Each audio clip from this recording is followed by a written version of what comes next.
Buenos días, muchas gracias por asistir a este segundo día del coloquio internacional. Eh, Esta vez vamos a empezar con la conferencia magistral de Panayiotis Kokoras.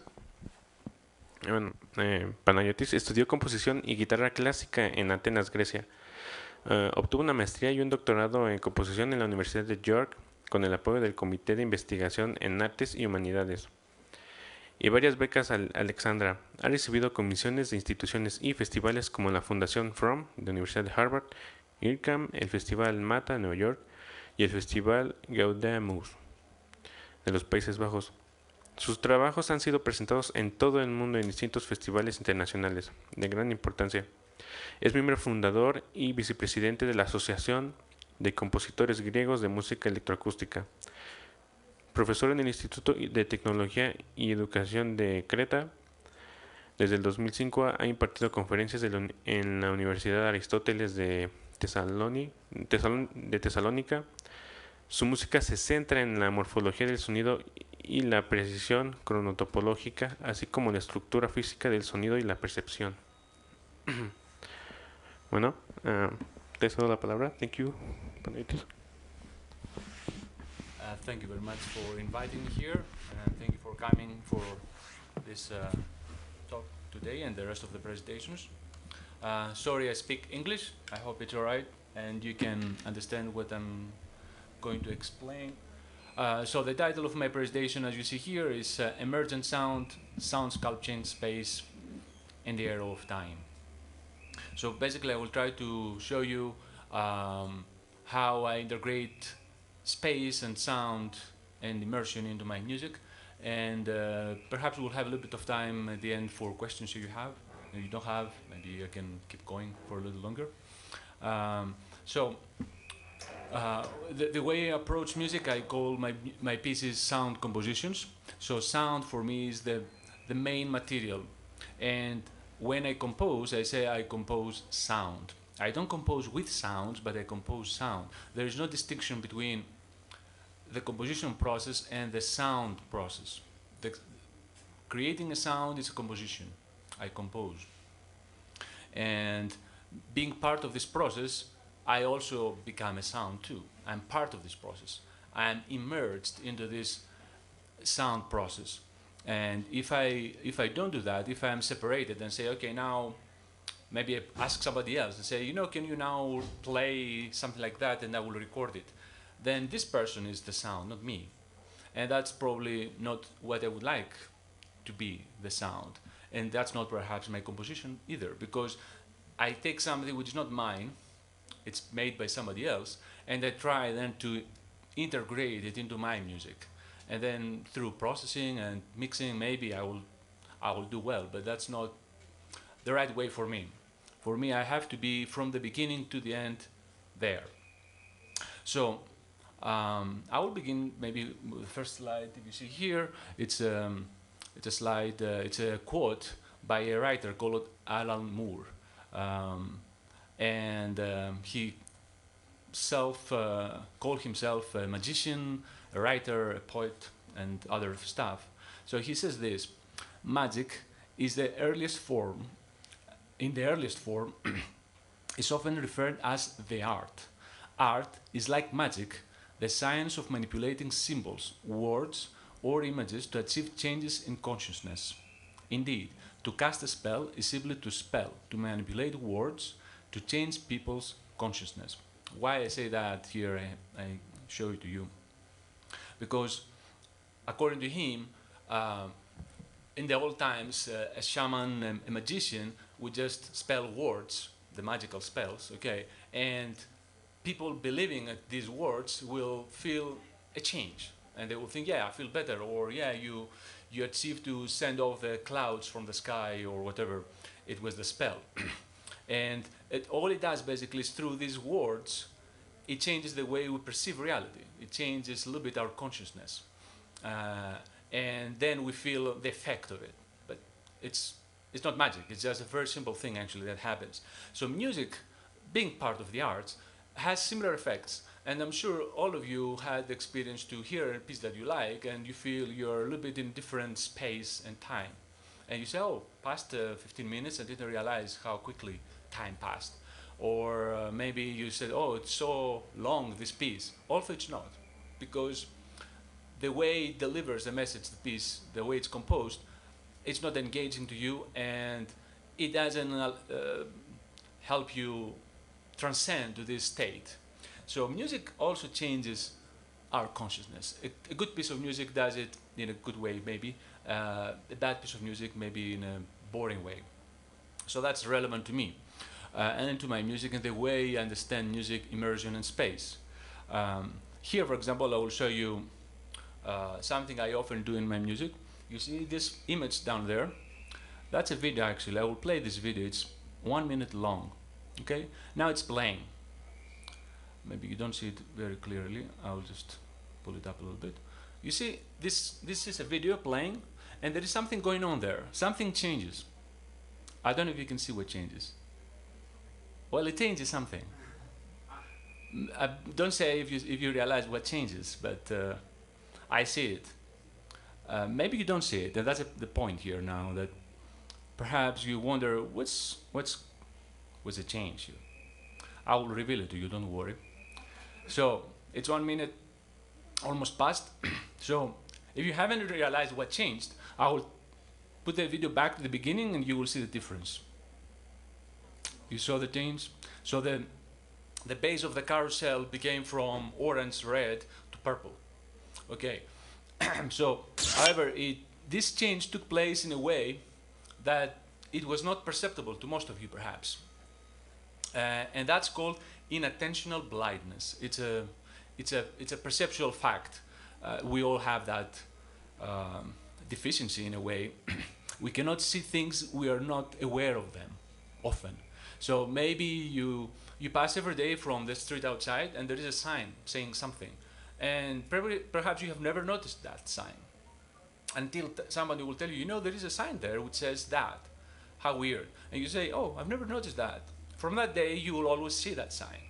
It became part of your perceptual horizon. So that's what happened here. Now if I play, you will be able to notice that the color changes slowly. And that's called inattentional blindness. So in my music, I try to apply a similar effect, which I call it inattentional deafness. There's no such a term, but I call it like that for my own purposes. And I apply this actually to music. So, for instance, in this little excerpt here, there is about 10, 15 different sounds. I'll play and see if you can catch any of those.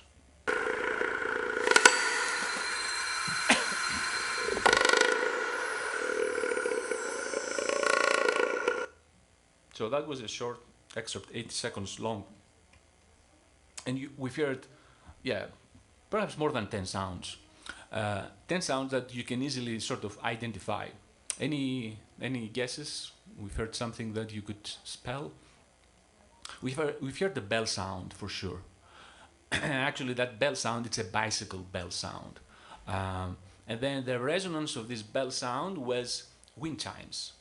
So there is also wind chimes. I will play again this. Maybe now you can hear it clearer. The bell ring from the bicycle ringing, and then the wind chimes.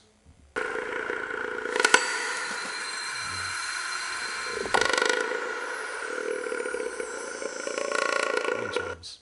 Okay, it's not very apparent. It's not like on your front of your face, but it's there, and that's part of the idea. We don't need to have everything in front of our face, but they're implied or they're around us. They are part of the space I create there. And maybe today you don't hear it. If you hear this piece tomorrow, maybe you will catch the sound and say, oh, actually there is something more I was not aware of. And that's also beautiful. They say that fixed music, for instance, it's always the same, it's fixed. But actually that's not true necessarily, because with this approach, maybe every time you listen to the piece, there is something else to discover, something that you couldn't hear the day before, or the last time you heard the piece. So the change doesn't need to be actual, but it's more perceptual. If the piece of art could be a poet, could be a book, could be a novel, could be a painting, it has depth, and it's rich enough it will give you, every time you read it or you watch it or listen to it, a different clue or cue, perhaps. And that's what makes a piece perhaps classic, and you're not bored listening to it again and again, but you always find something interesting. So, to summarize, within this little excerpt, there was the bicycle bell, the wind chimes, there is cicadas, the insect that we hear, there is wind sound, there is a bird flapping its wings, there is a kick, grand casa, and some clarinet sounds. So I will play again, among others, and I will point where the kick comes. It's about in the middle of that little sample, and then the cicadas emerge. Bird. That was a kick. And then zzzt, we hear this the cicada little thing. So that's what happens within 10 seconds. That's pretty intense. And it allows a lot of different interpretations to the music, a lot of different points of view, and it's quite ambiguous too. Ambiguity is a key point in my opinion, because it gives to you the freedom and the space to interpret the music as you want. And that excerpt you heard is from a piece that I will play, I think, tonight, called qualia. A qualia is a term that describes our perceptual, subjective experience. Each person receives or perceives, maybe, differently the red color of my trouser. Each one of you have a different perceptual experience, subjective experience of my red trouser. Maybe some of you see that darker, others brighter. We don't know. It's subjective. Each one has a different way of looking at the reality. And we cannot tell what is your objective reality. So this is what qualia is about. So there is another example of inattentional deafness. I will play to you this little, another excerpt, and I will ask you then if you heard something.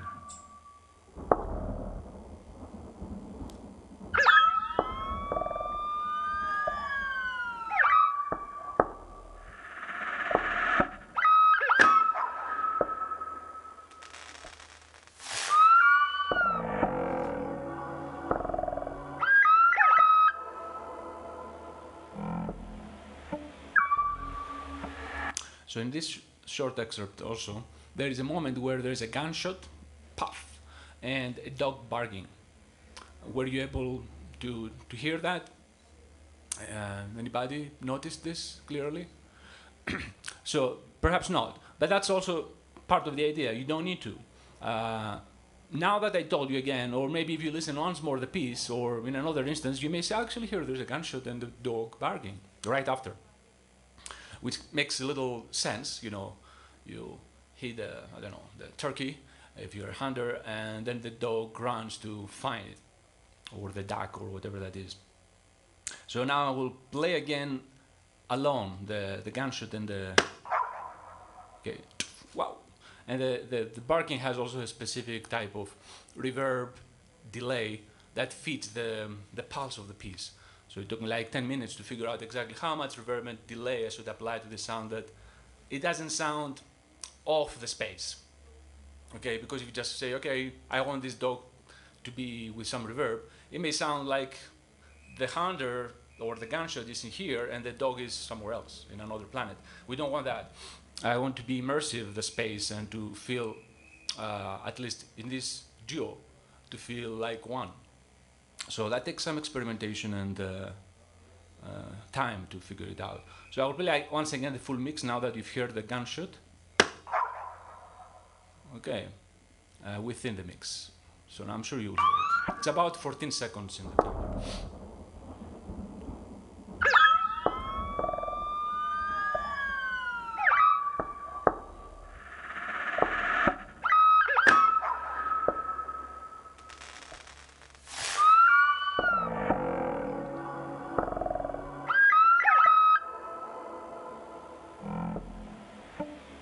Okay, and we hear this low, like grunting sounds from an animal, and the bell, which is a bit sad. It creates a very specific atmosphere that However, it leaves you freedom to you to say, to make your own story. So the last example of unintentional deafness, which is a little bit more similar to the carousel effect you just saw, is this one from my piece Magic that you'll hear also in tomorrow, I think. So this is a 1 minute long excerpt, and you'll hear a very slow transition from a pulse-like section to a drone-like section. But it happens in a slow and really in a way that it's hard to really get where the change happens. And that's similar to the carousel effect you saw, where the change of the background, the color changed without noticing it.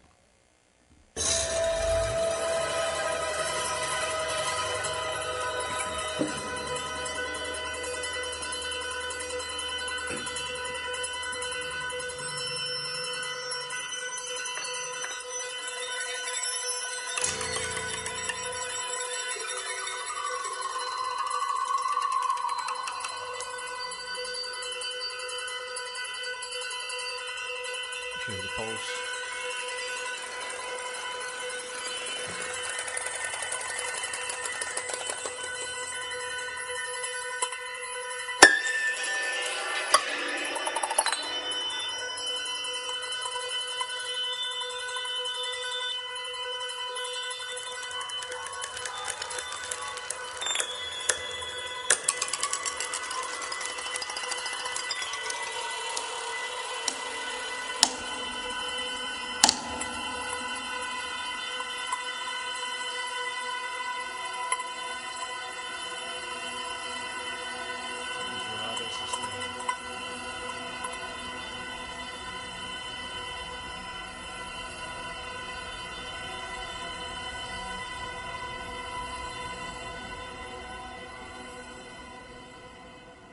Okay.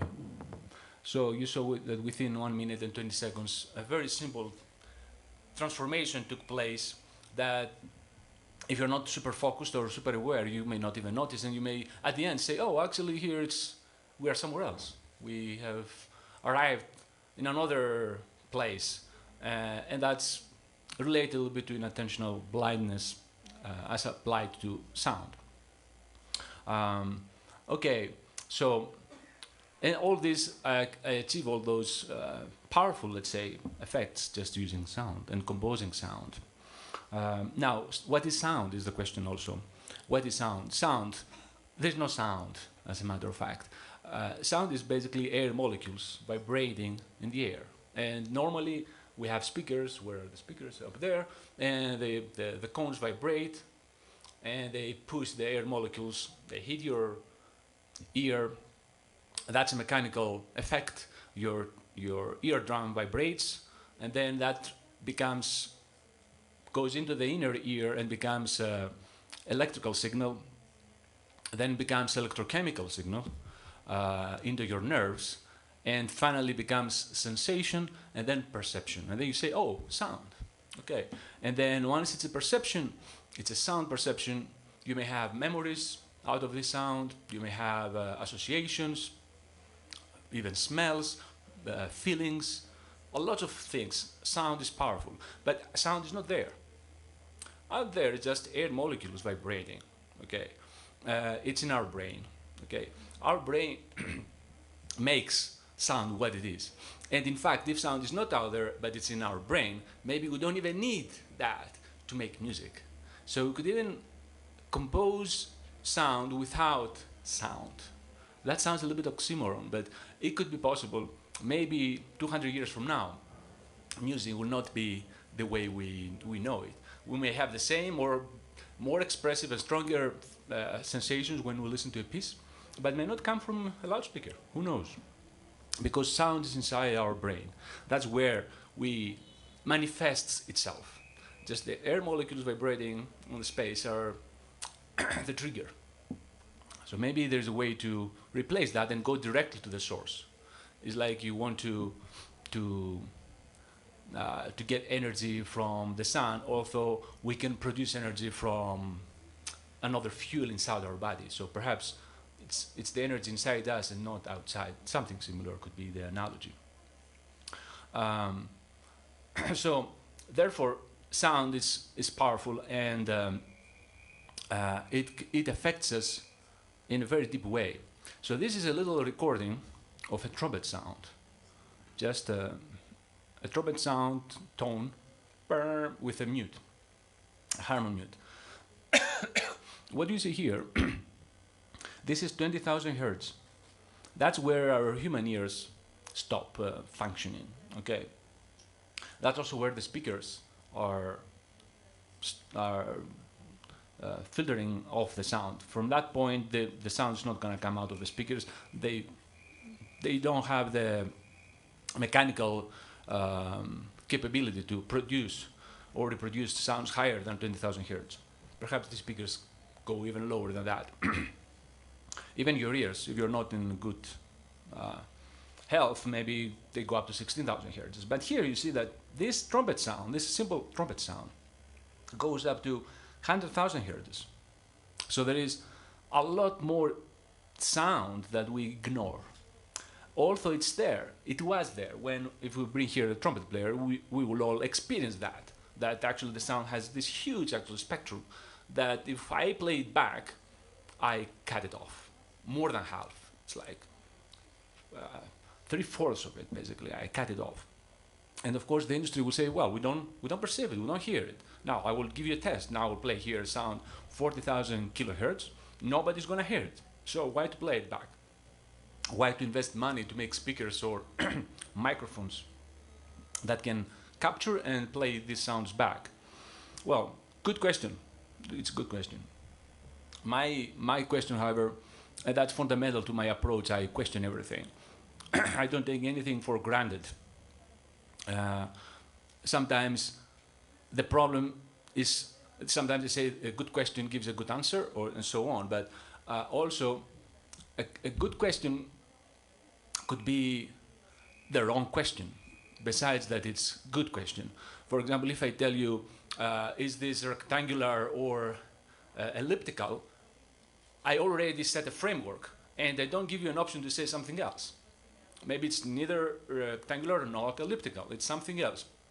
So I just want to remove all the possibilities and keep it free and open to anything. So when I record my music, in order to capture this information, I use high definition hardware like those microphones here you see. These have a frequency range up to 40 or 60,000 kilohertz. This microphone here cannot do this, of course. It's mostly for voice. And this is an audio interface. Nowadays, pretty much every audio interface goes up to 192 kilohertz. But that's essential. All my sound recordings are at 192 kilohertz, no 44.1, which allows us to go up to 20,000 hertz. If you sample a sound at 44.1, so if you sample it with 192, you go half of it. That's according to the Nyquist theorem.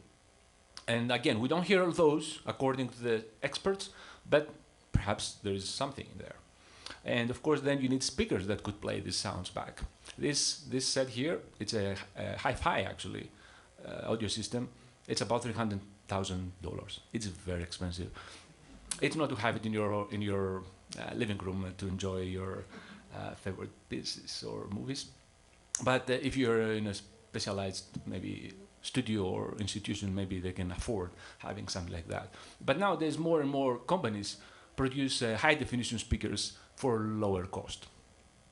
I think Adams produce their speakers now go up to 6,000 kilohertz, pretty much all of them.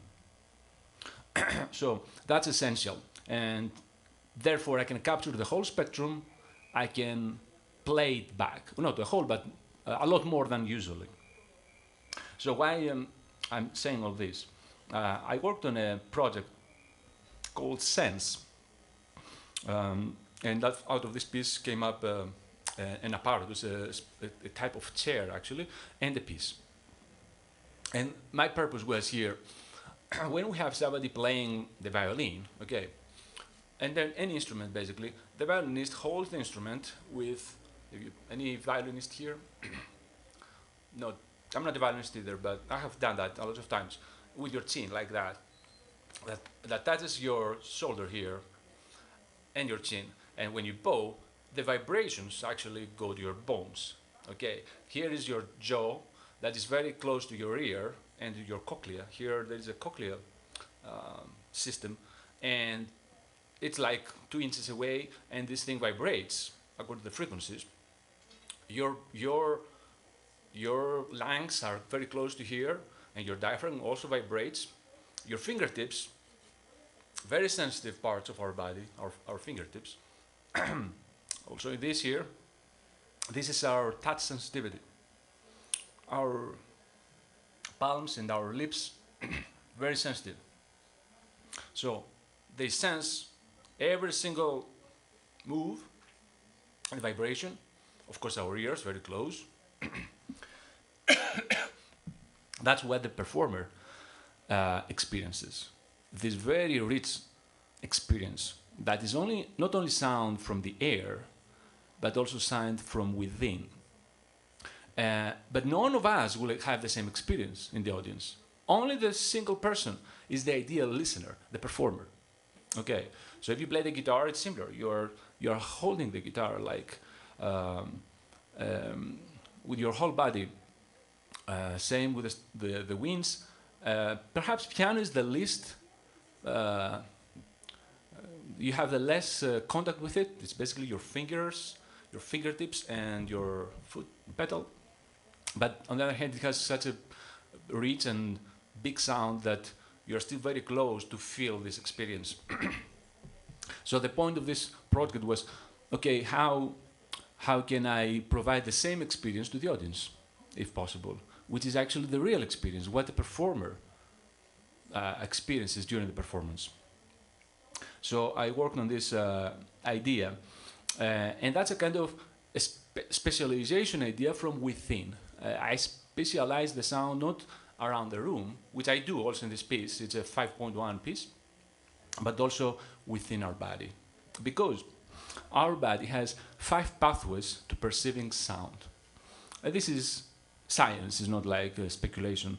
The fact that we hear sounds above 44 kilohertz, it's partly, I mean, we do perhaps perceive it, but it's very hard to have an experiment, scientific experiment that proves it.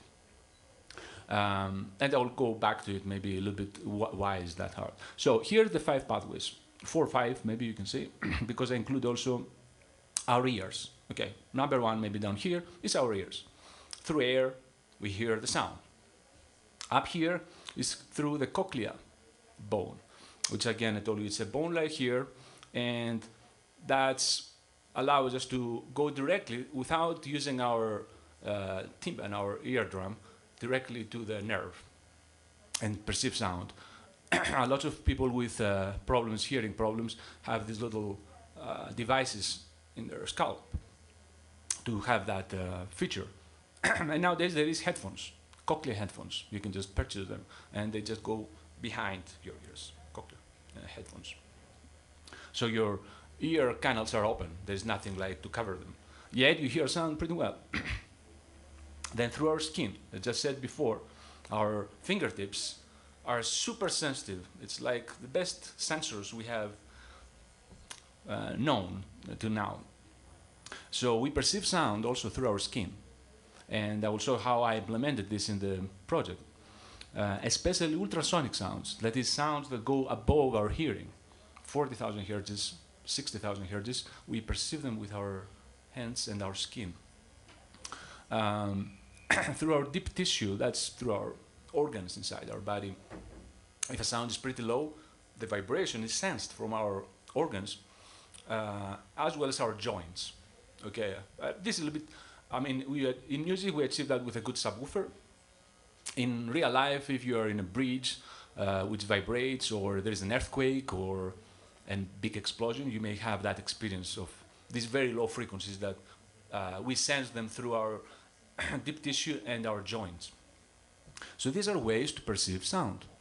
It's not only our ear. And that's what the performer experiences. He uses all of those when performs music. While we don't, the listeners. We just receive a fraction of it. Even that, I mean, through air, and that's also from some distance. So it's like spelling to you a secret, then you just don't hear it. You just know only that this is a secret. Now, what the person speaks about, I cannot hear. So I say that it's pretty hard to prove experimentally that the effects of high frequencies or very low frequencies are perceived, and they have an effect to us. And here I will show you work by two brilliant people. One is Sir Roger Penrose. He's a theoretical physician at Oxford University. He's dealing with quantum physics and consciousness. And Professor Stuart Hameroff, he's an anesthesiologist at Arizona State University in the US. And he's also dealing with anesthetics and consciousness. Because if you have ever gone through a procedure, they put you into some sort of coma to do the procedure, the surgery bed. And by that time, you're not here. You're like dead. You don't have consciousness. You don't know where you are, how much time passed, what they did to you. You know nothing. And somehow, they bring you back. And then you're again conscious. But you have that gap of perception. So these two guys came together, and they start talking how now quantum physics and consciousness and brain and human being are all working out. So the anesthesiologist studies those little structures in our cells called microtubules, and these are little pipes here. All these green things are microtubules, and this is one cell. Okay, this is kind of the backbone of a cell. If you destroy the microtubules, the cell will collapse, it will die. And then they focused in one of those little hairs, which are 24 nanometers wide. These are pipes, tubes, okay, and inside there is liquid moving. They focused with a very specialized microscope. You can imagine how small this is.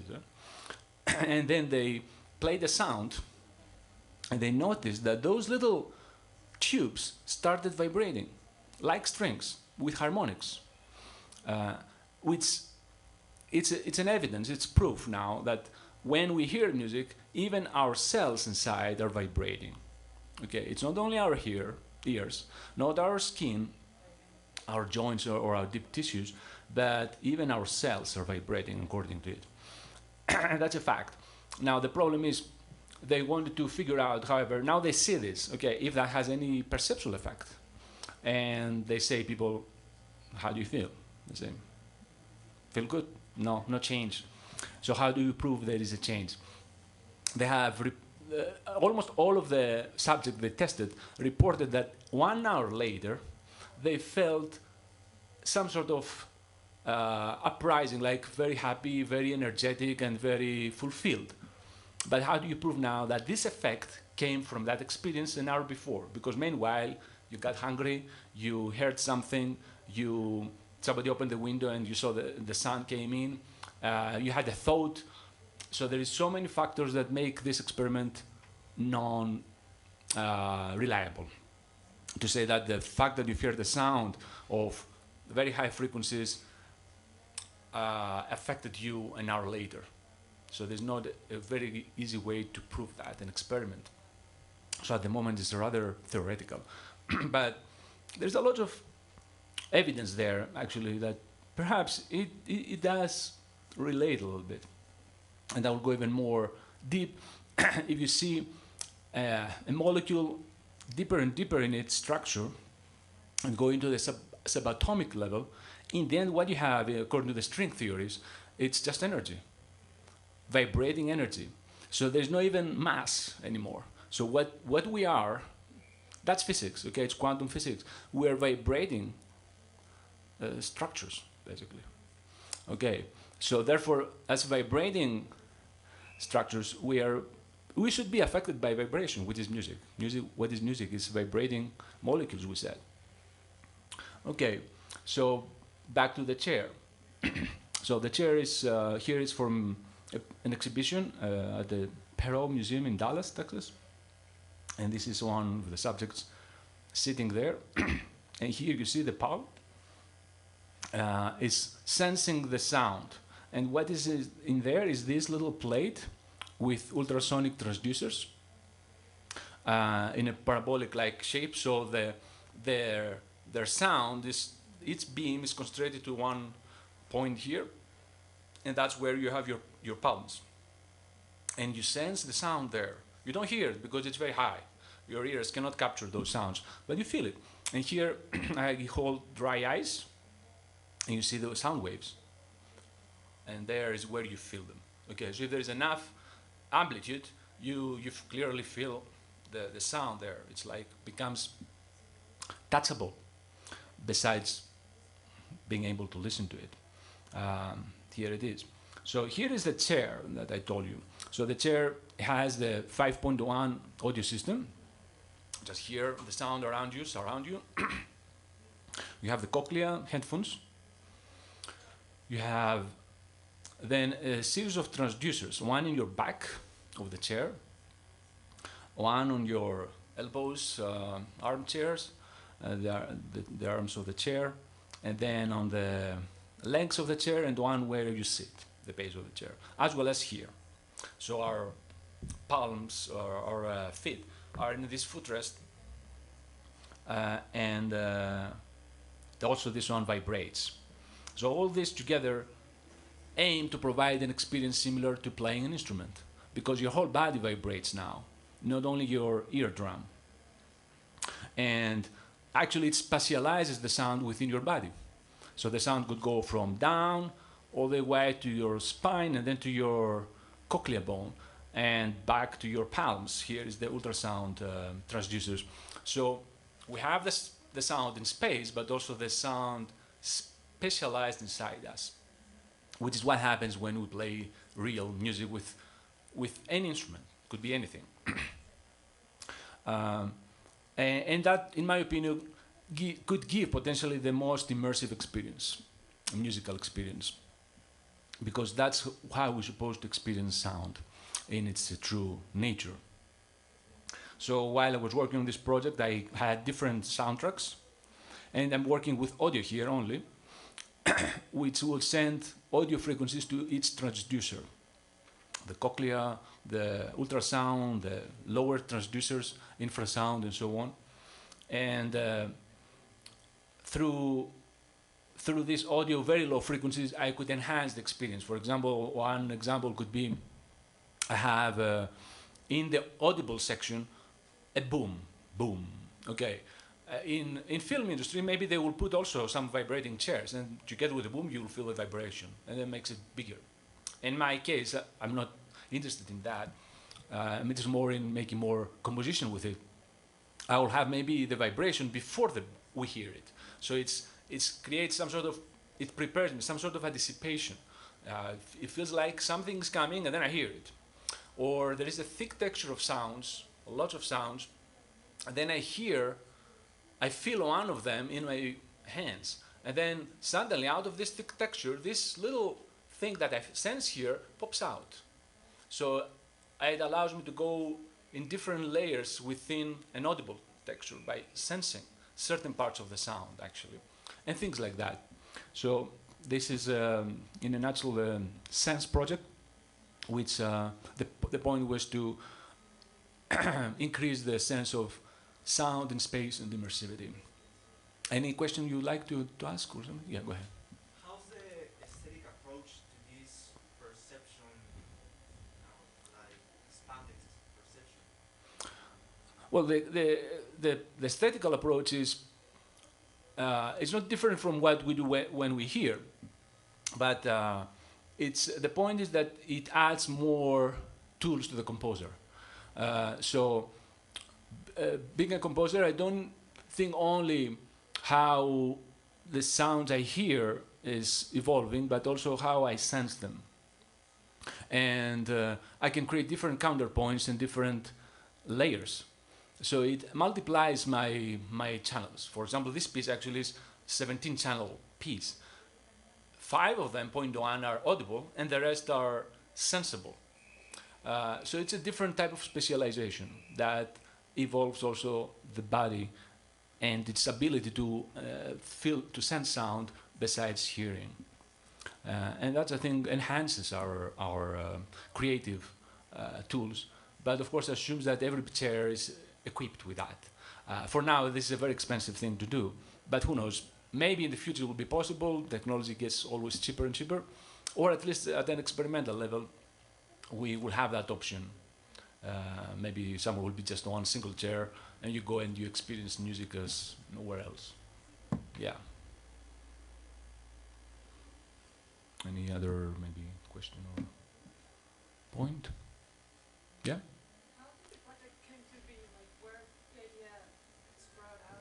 Where was it born? And how many people were involved in the design of the chair? Because I assume that there are a lot of people involved in the creation of it. Right. Well, this is a project dating back perhaps like 5-6 years. I worked on this at the University of North Texas, where I'm currently teaching at UNT.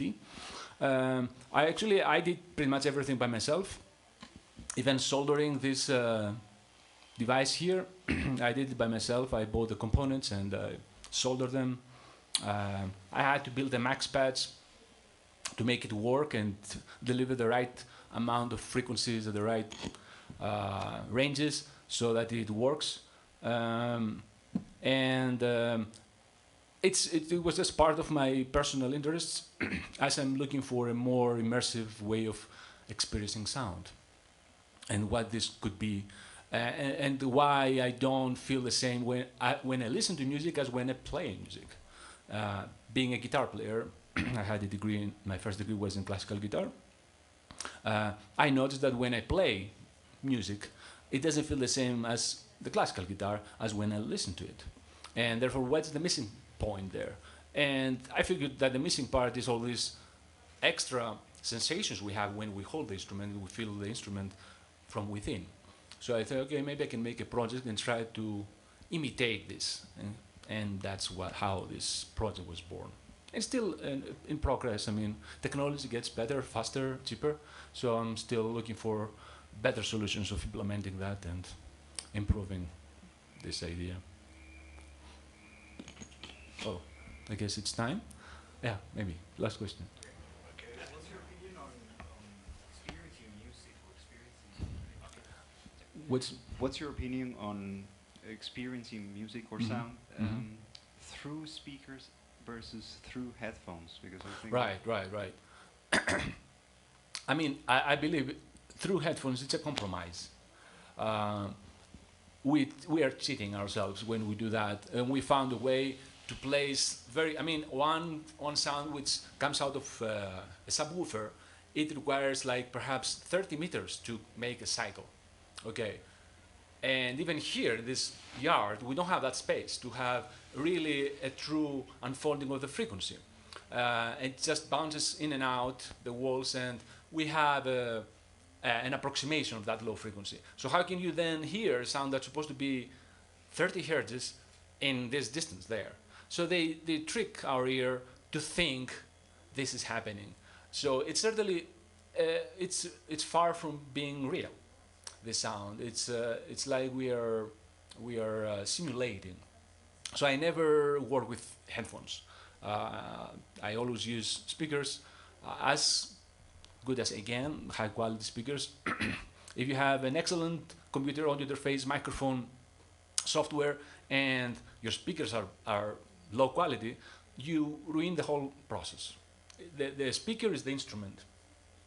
If the instrument is not sounding good, you'll never get good results. So it's essential. And I mean, if you don't have the budget to buy a good pair of speakers at least, perhaps it's cheaper to buy a good headphone set. And maybe that's for short terms, it's a better solution. With $100 you can get a pretty good set of headphones. You cannot get any speaker good enough. So from that point of view, yeah, maybe you can begin with a good pair of headphones. But as soon as you can purchase a good set of loudspeakers, for sure that should be on your goals, like to invest on a good set of speakers. So yeah, at least a stereo and a subwoofer. Again, there's no way to get down there without the sub. So that's essential parts. These are essential parts of your studio in the long run, maybe. All right, thank you very much.